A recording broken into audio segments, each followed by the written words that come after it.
Boa tarde, gente. Beleza? Bom, então a gente vem para a segunda aula de figuras de linguagem, certo? Vocês se lembram que na primeira aula nós falamos sobre aquelas figuras que envolvem questões fonéticas, certo? Lembrem-se então daquelas quatro que são importantíssimas: a aliteração, a assonância, que envolvem repetição de sons, né? A onomatopeia e a paronomásia, tá certo? E eu comecei a falar sobre algumas figuras de linguagem que envolvem aspectos sintáticos. O que que isso quer dizer? Algumas figuras de linguagem que têm a ver com a estrutura da frase. Então a gente começou a citar algumas que de algum modo apareceram já para gente nas aulas de gramática, né? Então o hipérbato, perdão, hipérbato, a silepse, a elipse. Então são figuras de linguagem que são muito ligadas ao aspecto gramatical, tá certo?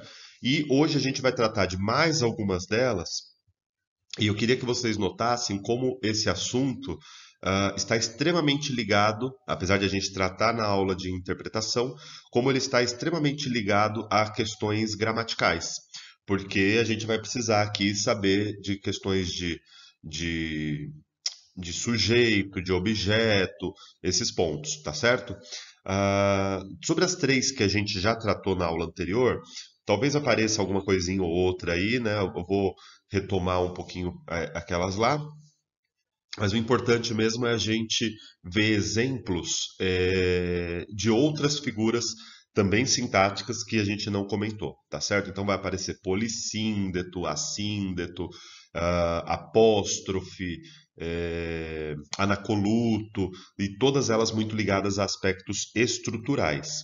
Uma outra coisa importante é o seguinte: que tipo de texto, né, que usa com mais frequência esse tipo de figura de linguagem? Geralmente texto poético. Então vocês vão ver que a gente vai tratar bastante aqui de textos de poesia que caem com uma frequência muito grande em vestibulares de medicina, na Unesp, na Unifesp. São muito frequentes questões que envolvem poesia e que nós temos uma dificuldade, né? Então, tanto aqui, né, nesse vídeo quanto na aula interativa, eu vou ler alguns poemas junto com vocês, e além de falar da questão das figuras de linguagem, eu queria que a gente se preocupasse em entender, né, em criar uma prática de leitura de poesia, tá bom? Então, vamos lá. Então, esse é o quadro de figuras de linguagem relevantes para a gente, né, que apareceu na primeira aula. Deixa eu só colocar aqui para escrever. Então, vocês se lembram, a literação, assonância, onomatopeia e paronomásia são aquelas que envolvem questões fonéticas, tá certo? Então, a gente falou de repetição de som, de semelhança de som, de tentativa de imitar sons da realidade. E essas que vêm logo abaixo, a silepse, hipérbato, anacoluto, elipse, polissíndeto, assíndeto, apóstrofe e pleonasmo, são aquelas que vão envolver questões sintáticas, beleza? Então a gente vai ver que a gente vai precisar aqui recorrer a questões gramaticais para poder entender essas figuras aqui. Algumas delas a gente já comentou. Então, por exemplo, a gente falou sobre a silepse. Aliás, eu vou para o próximo slide, que aqui é mais fácil de a gente comentar. Então, a silepse, como que nós definimos? É aquela que envolve um erro de concordância.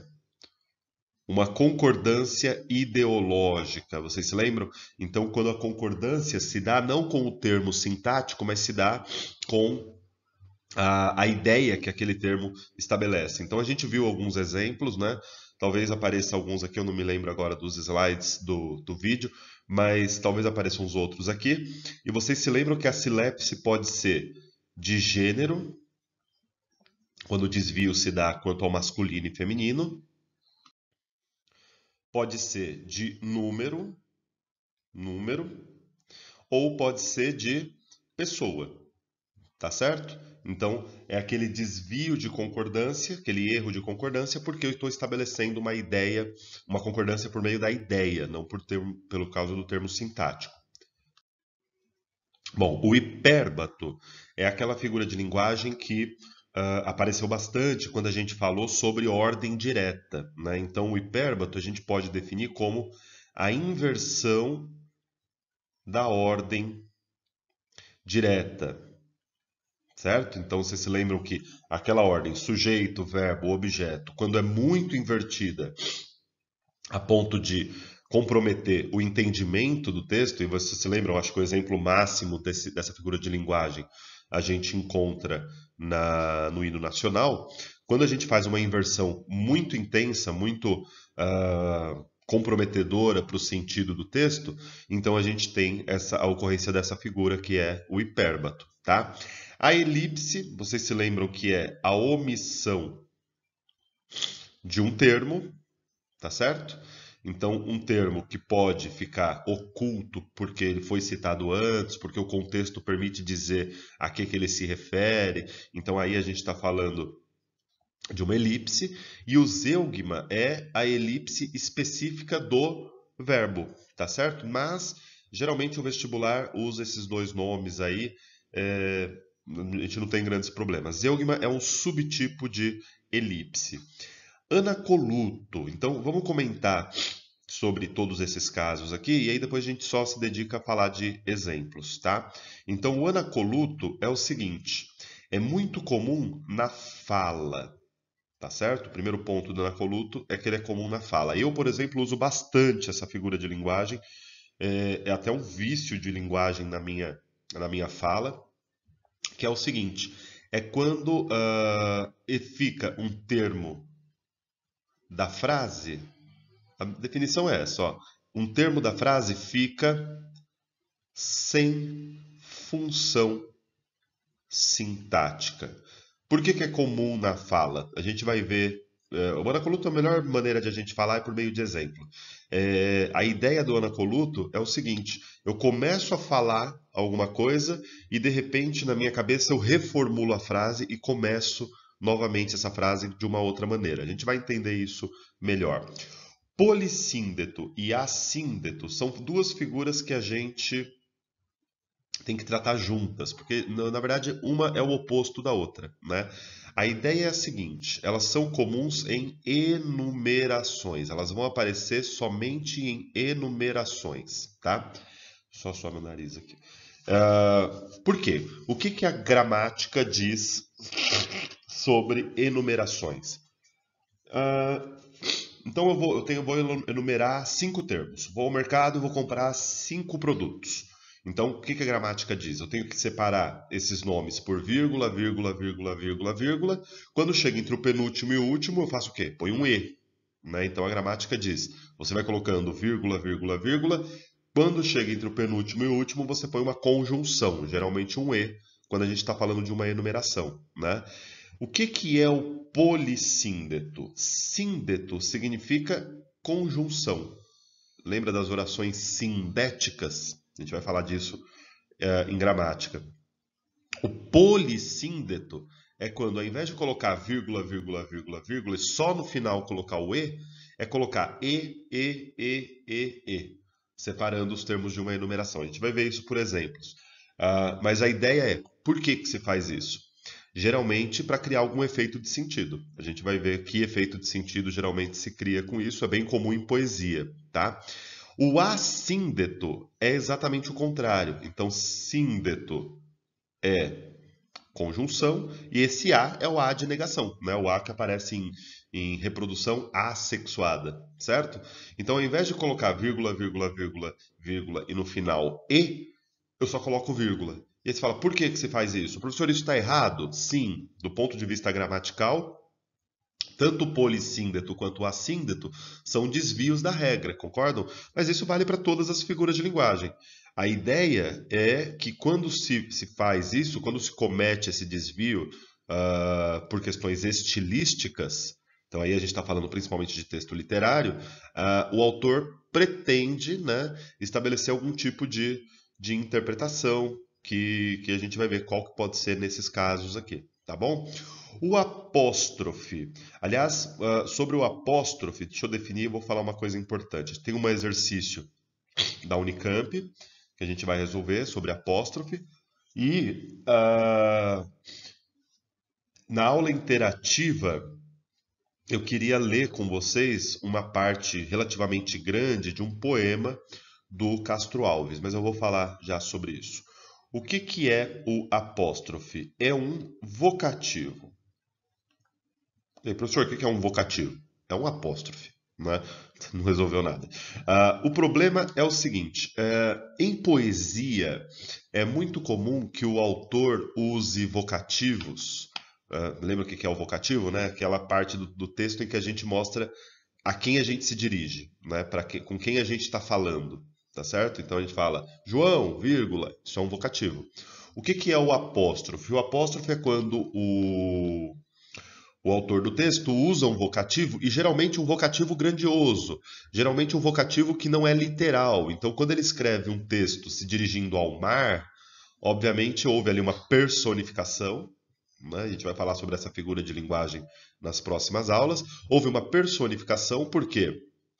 Afinal de contas, o mar não tem a capacidade de ouvir o que ele tem a dizer, mas mais do que isso, houve um apóstrofe. Por quê? Porque ele está usando um vocativo que não pode ser literal. O mar não tem a capacidade de ouvir, tá certo? E mais do que isso, é um vocativo grandioso.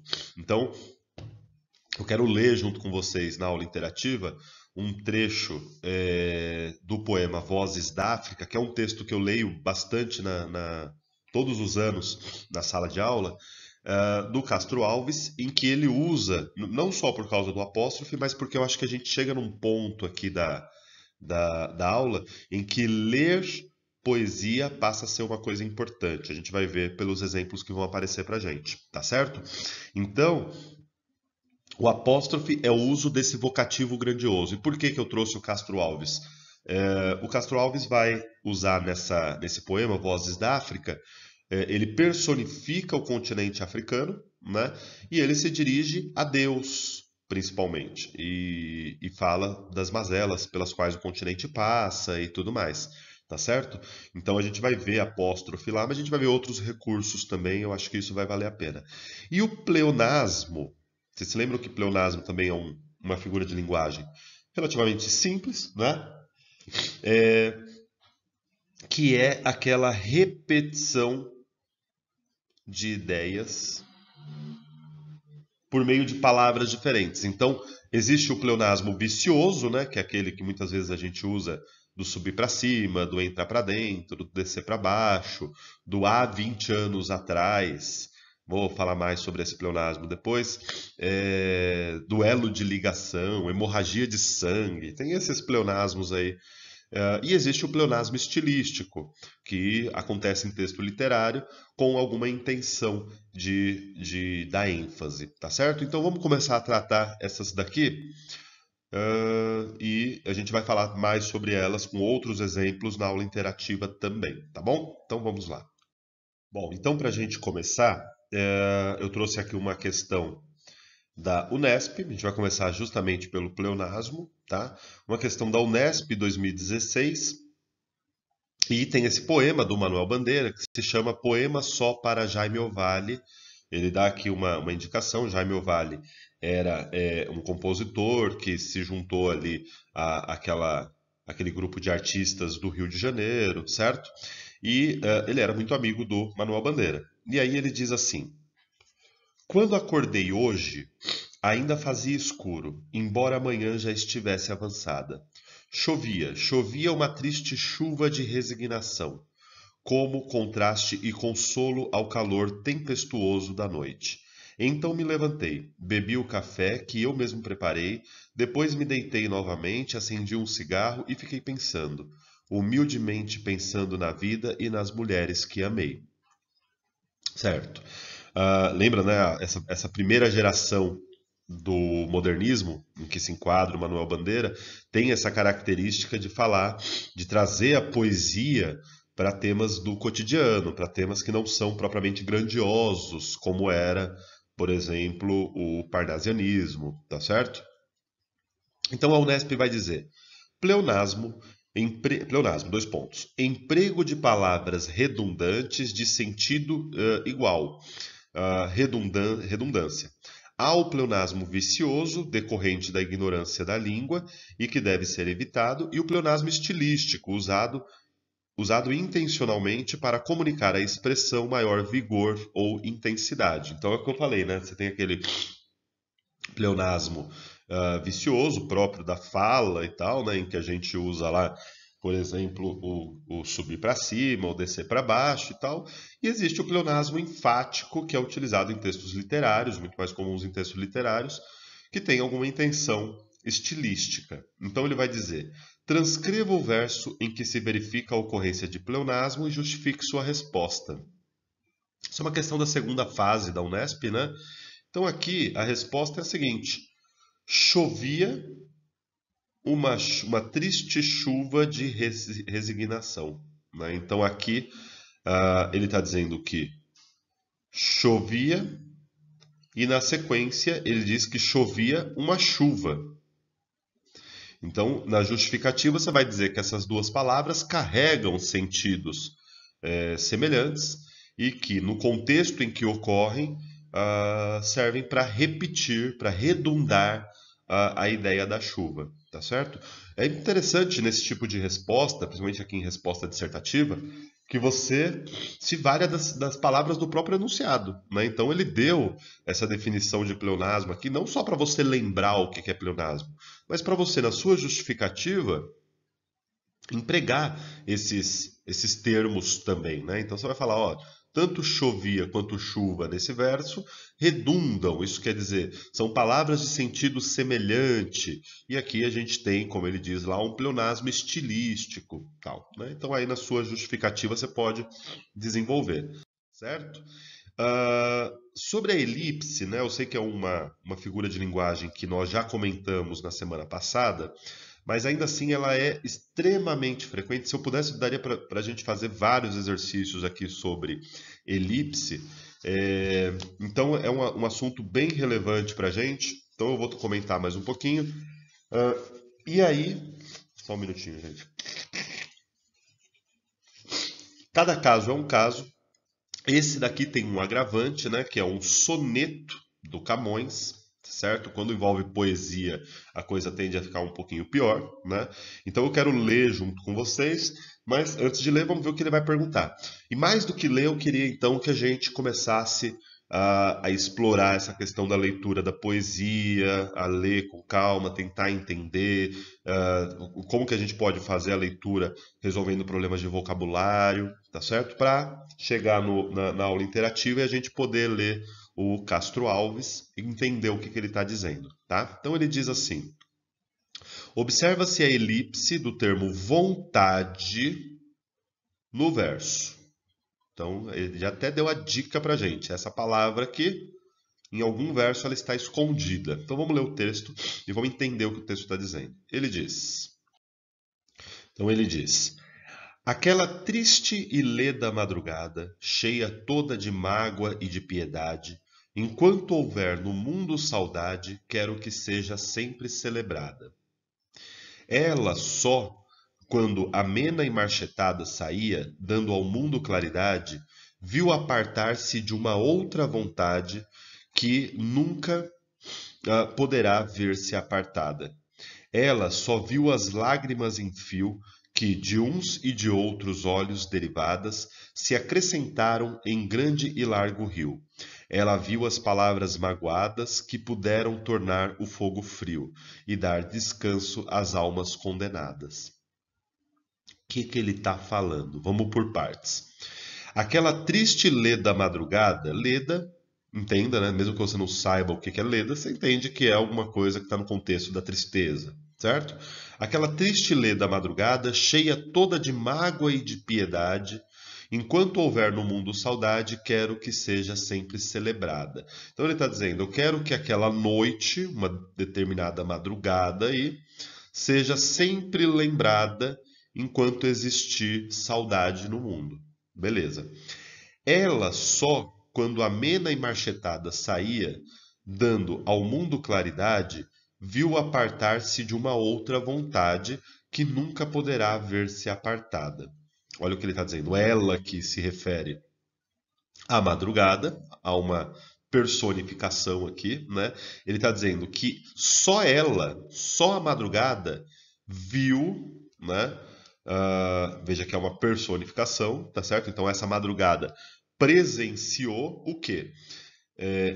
Antes de dizer o que ela presenciou, olha que importante. Ela viu, enquanto já estava amena e marchetada, estava saindo, né? Quer dizer, o dia já estava clareando, né? Era no fim da madrugada, dando ao mundo claridade, o que comprova essa ideia de que o mundo, o dia estava amanhecendo. E aí ele continua. Só essa madrugada viu uma vontade se apartar de outra vontade. Ele está usando aqui a palavra vontade para se referir à pessoa, né? Aqui há uma figura de linguagem que a gente vai falar mais para frente que se chama metonímia. Tá certo? Depois a gente pode até voltar a esse poema, que é aquele da parte pelo todo. Então ele está dizendo aqui que a madrugada viu uma vontade se separar de outra vontade. Uma pessoa se separar de outra pessoa. E essas duas vontades nunca poderão se ver realmente separadas. Então houve uma separação numa madrugada, no fim de uma madrugada, e ele cria essa imagem aqui, ao invés de falar das pessoas, ele fala das vontades. Ela só viu as lágrimas em fio, ela quem? A madrugada, certo? Ela só viu as lágrimas em fio que de uns e de outros olhos derivadas se acrescentaram em grande e largo rio. Então, sempre que ele fala ela só, ele está dizendo que é só ela, né? Ou seja, só a madrugada presenciou que essas duas pessoas choravam enquanto estavam se separando. Ela, a madrugada, né, mais uma vez, viu as palavras magoadas que puderam tornar o fogo frio e dar descanso às almas condenadas. Então, só a madrugada viu que algumas palavras foram ditas, essas palavras machucaram essas pessoas e tornaram o amor um fogo frio, tá certo? Ou seja, acabou o amor de um casal naquela madrugada. Bom, lembrando, né, a Unesp coloca ali o texto para a gente e pede para a gente várias questões sobre o mesmo texto. Então a pergunta nesse caso aqui é: observa-se a elipse do termo vontade no verso. Essa daqui é uma questão relativamente difícil e a resposta aqui é letra C. Por quê? Quando ele fala aqui, vamos voltar aqui, deixa eu fazer de outra cor. Ela, na madrugada, quando amena e marchetada saía, dando ao mundo claridade, viu apartar-se de uma outra vontade que nunca poderá ver-se apartada. Ela viu o quê? Uma vontade se apartar de outra vontade, tá certo? Essa daqui é uma elipse difícil, mas ela é comprovada por causa desse outra. Se ele usou aqui a palavra outra, quer dizer que havia uma outra vontade aqui, que é a representação da pessoa, de uma das pessoas que estava se separando, tá certo? Então vamos ali para a próxima. A gente vai ver mais questões de elipse na aula interativa também, tá? Bom, gente, e aí a gente chega no tal do anacoluto, né? Que é uma das figuras de linguagem que tem o nome mais feio, e ao mesmo tempo é uma daquelas mais ligadas à questão sintática, tá certo? E aí a melhor definição que a gente pode ter para anacoluto é a ideia de quebra sintática. Como assim, professor? Cuidado, né? O hipérbato é a inversão sintática. Aqui a gente está falando da quebra sintática. Vamos ver o exercício, a gente vai entender o que é o anacoluto, que vai aparecer também para a gente na aula interativa. A gente vai entender o que é o anacoluto por meio desse exemplo. Então ele diz assim: veja a placa a seguir encontrada em um estacionamento privado. Atenção mensalistas. Aquele que não estiver com a sua mensalidade em dia, a vaga será automaticamente cancelada e poderá ser ocupada por um novo mensal. Beleza. Se você não enxergou nenhum problema muito claro aqui, e aí eu insisto, né? O anacoluto é muito próprio da fala, tá certo? Eu, por exemplo, uso bastante esse tal do anacoluto. Faça análise sintática. Então, por exemplo, vou começar aqui pelo seguinte: o que eu tenho de verbo? Eu tenho, ó, será cancelada, é uma locução verbal, né? Essa locução verbal tá dividido em dois, mas isso não muda nada. E tenho essa outra aqui, ó, poderá ser ocupada. Se eu procurar pelo sujeito, quem será cancelada? A vaga. Sujeito. Quem poderá ser ocupada? A vaga, só que aqui aparece em forma de sujeito oculto, certo? Esse trecho aqui, por um novo mensal, isso é o tal do agente da passiva. Isso a gente vai ver quando for falar de vozes do verbo lá na aula de gramática. Automaticamente é adjunto adverbial de modo, beleza? O problema é, beleza, a gente analisou tudo que tem aqui. Qual que é a função sintática desse trecho aqui, ó? Aquele que não estiver com a sua mensalidade em dia. Beleza, isso daí seria o sujeito de alguma coisa. Mas o que, que ele fez? Qual que foi o problema que ele cometeu aqui? Ele disse assim: aquele que não estiver com a sua mensalidade em dia terá a sua vaga cancelada. Beleza, se ele fizesse isso, eu estaria dando a função de sujeito a esse trecho todo, né? Quem terá a sua vaga cancelada? Aquele que não estiver com a mensalidade em dia. Mas o que, que parece que ele fez aqui? Ele começou a frase com esse, aquele que não estiver com a sua mensalidade em dia, vírgula. E ele simplesmente abandonou esse trecho, como se fosse uma frase incompleta, né? E ele começou uma frase completa. A vaga será automaticamente cancelada, tá certo? Vamos ver o que, que o exercício vai pedir. Então, o anacoluto é muito comum. Eu uso bastante disso para vocês. É até um vício de linguagem meu, uma coisa que eu fico me policiando às vezes. Só tirar o corona do corpo aqui. Então, quando eu falo assim, esse livro, ele é muito bom. Então, olha, vou escrever isso aqui. Esse livro, ele é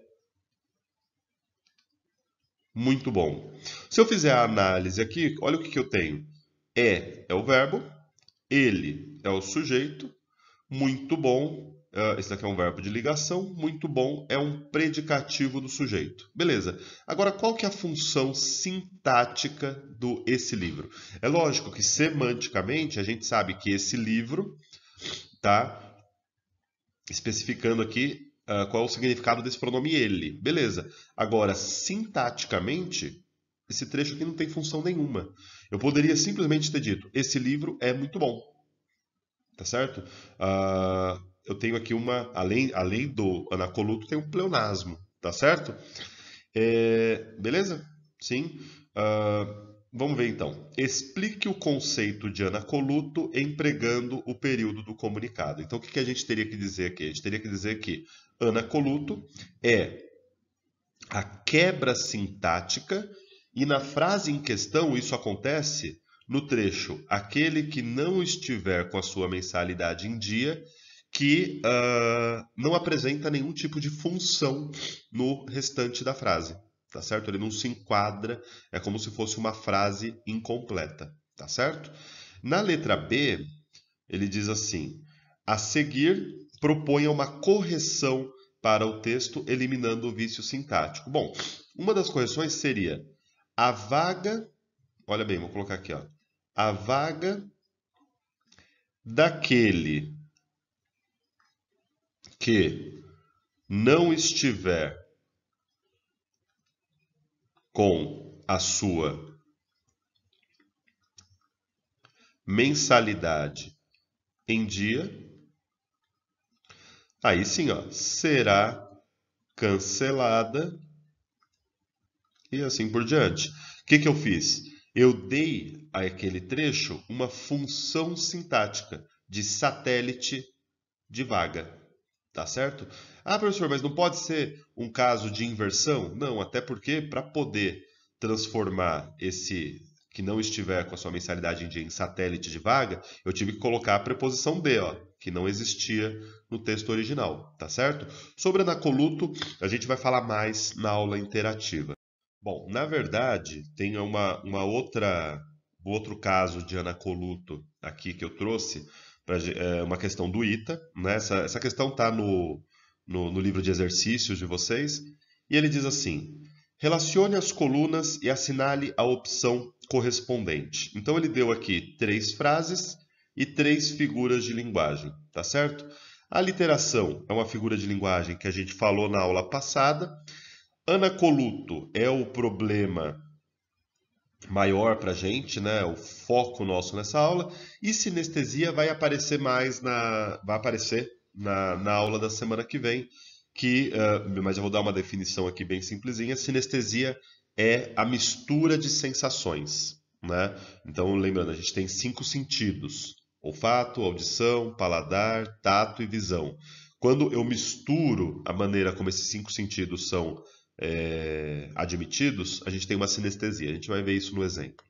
Então ele diz assim: esses políticos de hoje, a gente não deve confiar na maioria deles. Ao longe avistava-se o grito ruidoso dos retirantes.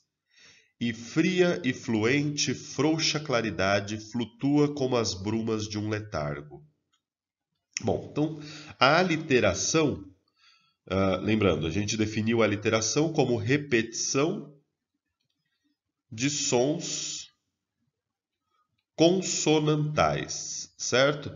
Essa daqui a gente consegue ver bem claramente na número 3. Então aqui eu vou colocar a aliteração. E qual é o som que se repete aqui? O som do F, né? Ó. A fria, fluente, frouxa que flutua nas brumas de um letargo, tá certo? O anacoluto, então a gente definiu como a quebra sintática, certo? Ou seja, eu começo uma frase com uma intenção e de repente eu abandono aquele começo de frase e reformulo com uma outra cara. Isso a gente vai enxergar aqui na número 1. Então deixa eu colocar aqui, ó, número 1, o anacoluto. Então ele diz: esses políticos de hoje, a gente não deve confiar na maioria deles. Se eu fizer a análise sintática aqui, ó, a gente não deve confiar. Quem não deve confiar? A gente, sujeito. Na maioria deles, quem não deve confiar em algo ou em alguém, objeto indireto. E o verbo é VTI. Percebem que depois da vírgula aqui eu tenho uma frase, uma oração completa, né? Um verbo com todos os seus satélites. Este trecho, esses políticos de hoje, não tem nenhuma função sintática. Ah, professor, mas não pode ser objeto indireto? Bom, se fosse objeto indireto, teria que ter um N aqui, ó. Nesses políticos de hoje, a gente não deve confiar. Beleza? Aí, ó, quem não deve confiar em algo. Esse em algo está aqui, ó, nos políticos de hoje. Só que, de todo modo, na maioria deles, é redundante em relação ao anacoluto. Daqui a gente tira uma coisa bem importante. Anacoluto aparece muitas das vezes junto com o pleonasmo, tá bom? Por quê? Porque mesmo que esse termo sintático aqui, esse trecho, esses políticos de hoje não tenha função nenhuma, ele está repetindo aqui a quem é esse eles, né? A quem esse eles se refere, tá certo?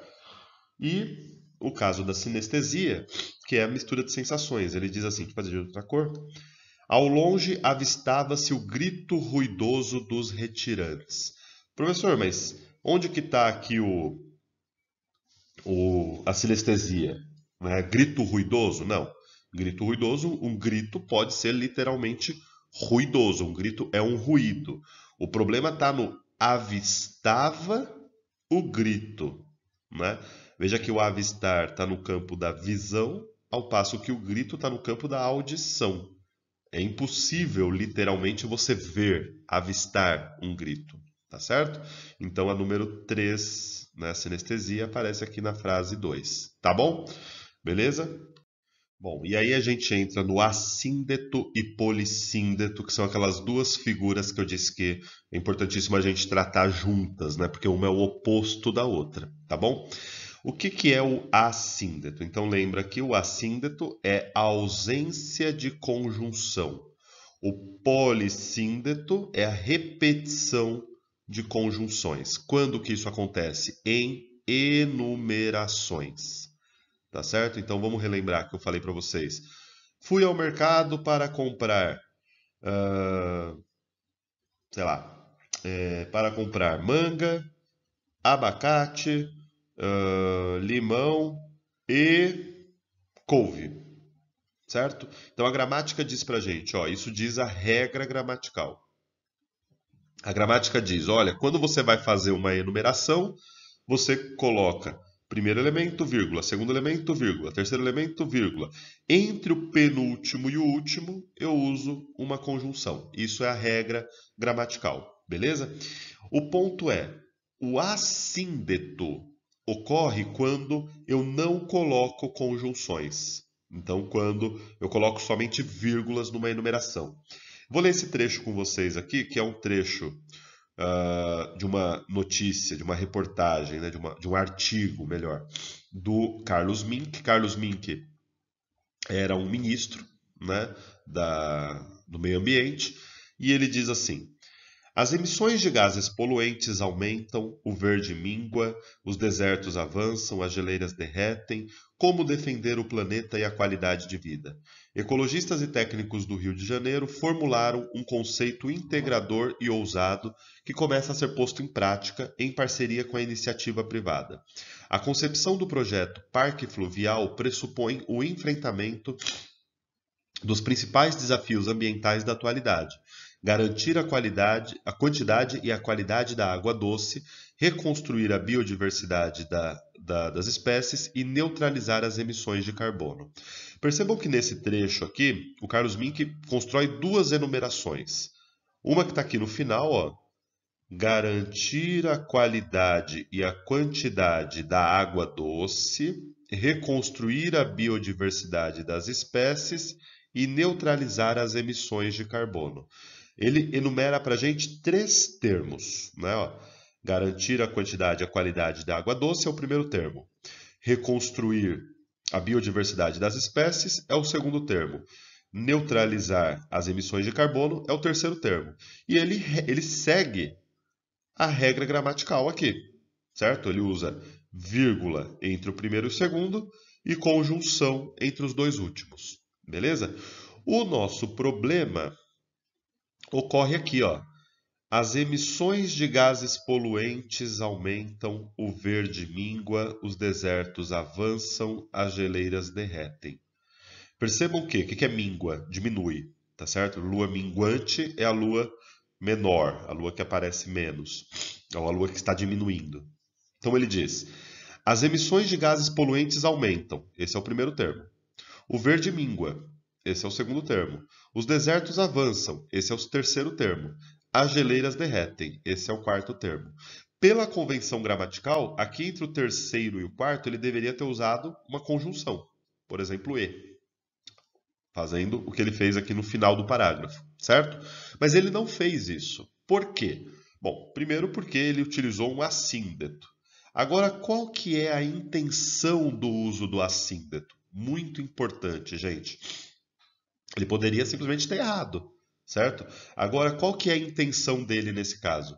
Veja que ao usar vírgula aqui entre o penúltimo e o último termo, ele está querendo mostrar para a gente uma ideia de simultaneidade. Simultaneidade. Ou a ideia de que tudo isso acontece ao mesmo tempo, uma ideia de algo dinâmico. Opa, tá difícil de escrever aqui. Uma ideia de algo dinâmico, certo? Ó, as emissões de gases poluentes aumentam, o verde mingua, os desertos avançam, as geleiras derretem. Tudo isso está acontecendo ao mesmo tempo e em lugares diferentes, né? Porque ó, os gases poluentes, a gente está pensando aqui em áreas industriais e urbanas, o verde mingua, a gente está pensando em áreas florestais, os desertos avançam, áreas desérticas, as geleiras derretem em áreas em que há geleiras, né? E tudo isso acontece ao mesmo tempo.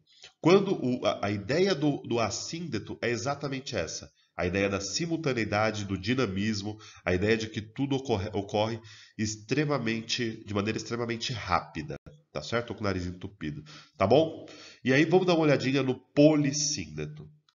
Bom, então, naquela proposta que eu disse para vocês de ler poesia, e essa é uma aula interessante para a gente ler poesia, e ler não só para falar da figura de linguagem, mas para tentar criar uma técnica de leitura de um texto que é difícil, né, que é o texto poético, tem aqui um poema do Olavo Bilac, vamos colocar aqui, vocês lembram do Olavo Bilac, que é um poeta parnasiano, né? E esse poema diz o seguinte: há um poeta, longe do estéril turbilhão da rua, beneditino escreve. No aconchego do claustro, na paciência e no sossego, trabalha e teima e lima e sofre e sua, transpira. Mas que na forma se disfarce o emprego do esforço, e a trama viva se construa de tal modo que a imagem fique nua, rica, mas sóbria, como um templo grego. Não se mostre na fábrica o suplício do mestre, e natural o grande, não, e natural o efeito agrade, sem lembrar os andaimes do edifício. Porque a beleza, gêmea da verdade, arte pura, inimiga do artifício, é a força e a graça na simplicidade. Vamos com calma. Olha o que ele está dizendo. Primeiro, vamos relembrar que Olavo Bilac é um poeta parnasiano. O parnasianismo é uma reação, em grande medida, ao romantismo, certo? O que era a poesia romântica? Era a poesia baseada na inspiração, na forma livre, nos versos brancos, né? Aqui a gente tem um soneto, que é uma forma clássica, né? São dois quartetos, dois tercetos, com versos decassílabos, tá claro? Lembram disso? Então a gente volta aqui para uma forma fixa e não só quanto à forma, mas esse poema é um poema em que o Olavo Bilac diz como que o poeta parnasiano deve se portar, né? Então olha o que ele diz: longe do estéril turbilhão da rua. Isso é antirromântico, né? Porque o romantismo sempre parte de, principalmente na sua terceira fase, né? O romantismo vai falar sobre a abolição dos escravos no Brasil. Então, os problemas sociais estavam em jogo para o romantismo. Aqui não, ele fala longe do estéril turbilhão da rua. Ou seja, ele está isolado. Veja que ele está falando do poeta parnasiano. Beneditino escreve. O que é um beneditino? É um monge. Então ele compara aqui o poeta parnasiano a um monge, né? No aconchego do claustro, né, no quarto fechado, na paciência e no sossego, trabalha e teima e lima e sofre e sua. Uma outra coisa importante, o romantismo criou aquela ideia de que a poesia é, em grande medida, inspiração. E aqui não. Ele está dizendo que poesia é trabalho, é transpiração, tá certo? Aliás, esse daqui vai ser o nosso verso problemático aí quanto a figura que a gente quer abordar, que é o polissíndeto, tá? Mas que na forma se disfarce o emprego do esforço. E a trama viva se construa de tal modo que a imagem fique nua, rica, mas sóbria, como um templo grego. Então, ainda que seja o resultado de um esforço muito grande, o poema do parnasianismo tem que esconder esse esforço. Ele tem que mostrar simplesmente a beleza, né? E aí ele cria aqui algumas imagens para a gente, para entender o que ele quer dizer. Não se mostre na fábrica o suplício do mestre.